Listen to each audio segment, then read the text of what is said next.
ফুটবলারদের জেলের কয়েদির মতো নিয়ম মানতে হবে এবারের বিশ্বকাপে, কারণ ফিফা এবং আইএফবি একদম অফিসিয়ালি 7টি নতুন নিয়মের অনুমোদন দিয়েছে।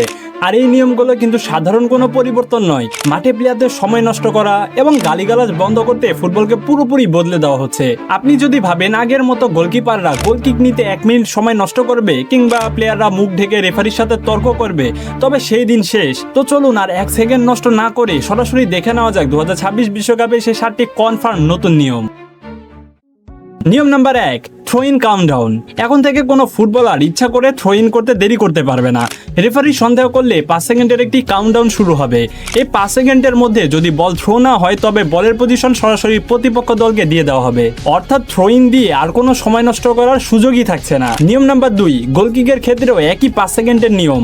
ম্যাচের শেষের দিকে গোলকিপাররা বল শট নিতে যে চরম সময় নষ্ট করে তা এবার পুরোপুরি বন্ধ হচ্ছে।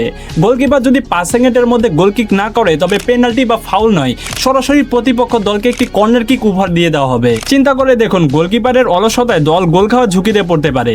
নিয়ম নাম্বার 3, 10 সেকেন্ডের সাবস্টিটিউশন নিয়ম। মাঠ থেকে তুলে নেওয়া খেলোয়াড়কে ফোর্থ অফিসিয়াল বোর্ড তোলার মাত্র 10 সেকেন্ডের মধ্যে মাঠের সবচেয়ে কাছের বাউন্ডারি লাইন দিয়ে বাইরে চলে যেতে হবে। যদি কোনো খেলোয়াড় ইচ্ছাকৃতভাবে দেরি করেন তবে যে প্লেয়ারটি মাঠে নামার কথা তাকে শাস্তি হিসাবে কমপক্ষে 1 মিনিট সাইডলাইনে দাঁড়িয়ে থাকতে হবে, আর ওই 1 মিনিট সময়ে তার দলকে খেলতে হবে 10 জন নিয়ে। নিয়ম নাম্বার 4, ফেক ইনজুরি রুখতে 1 মিনিটের নিষেধাজ্ঞা। মাঠে কোনো ফুটবলার ফাউলের শিকার হয়ে যদি ফিজিওটেকে ট্রিটমেন্ট নেন তবে খেলা শুরু হওয়ার পরে তাকে বাধ্যতামূলক অন্তত 60 সেকেন্ড বা 1 মিনিটে মাঠের বাইরে অপেক্ষা করতে হবে। কিন্তু গোলকিপারদের ইনজুরি, গুরুতর কোনো আঘাত কিংবা প্রতিপক্ষ খেলোয়াড় যদি ওই ফাউলের কারণে হলুদ বা লাল কার্ড পায় তবে এই নিয়ম খাটবে না। নিয়ম নাম্বার 5, আর এটি হচ্ছে সবচেয়ে বিতর্কিত একটি নিয়ম। মাঠে প্রতিপক্ষ খেলোয়াড় বা রেফারির সাথে কোনো ঝামেলা বা তর্কের সময় যদি কোনো ফুটবলার হাত কিংবা জার্সি দিয়ে তার মুখ ঢাকেন তবে রেফারি তাকে সরাসরি লাল কার্ড দেখিয়ে মাঠ থেকে বের করে দিতে পারবেন। মূলত প্লেয়াররা মুখ ঢেকে যে বর্ণবাদী বা আপত্তিকর গালাগালি করে সেই অপরাধের প্রমাণ যেন লুকিয়ে না ফেলা হয় তাই এ করার সিদ্ধান্ত।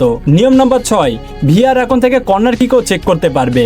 অনেক সময় দেখা যায় যে বল ডিফেন্ডারদের গায়ে লেগে বাইরে গেল, রেফারি ভুল করে গোল কিক দেন বা উল্টোটা করেন। এখন থেকে রেফারি ভুল কর্নার দিলে ভিআর তা দ্রুত চেক করে সঠিক সিদ্ধান্ত জানাবে। তবে শর্ত হলো খেলা পুনরায় শুরু হওয়ার আগে এ চেক শেষ করতে হবে। আর সর্বশেষ নিয়মটি হলো দ্বিতীয় হলুদ কার্ডের রিভিউ। এতদিন নিয়ম ছিল ভুল সিদ্ধান্তর কারণে কেউ সরাসরি লাল কার্ড পেলে ভিআর তা দেখতো, কিন্তু 2টি হলুদ কার্ডের কারণে লাল কার্ড পেলে ভিআর হস্তক্ষেপ করতে পারতো না।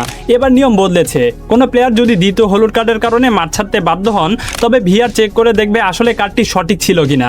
তবে সম্ভাব্য দ্বিতীয় হলুদ কার্ডের জন্য মাঠের মাঝে কোনো ধরনের রিভিউ করা হবে না। তাহলে বুঝতে পারছেন 2026 বিশ্বকাপ ফুটবল ইতিহাসের অন্যতম একটি কড়া ডিসিপ্লিনের একটি টুর্নামেন্ট হতে যাচ্ছে। এই সম্পর্কে আপনাদের মতামত কি তা অবশ্যই কমেন্ট বক্সে লিখে জানাবেন।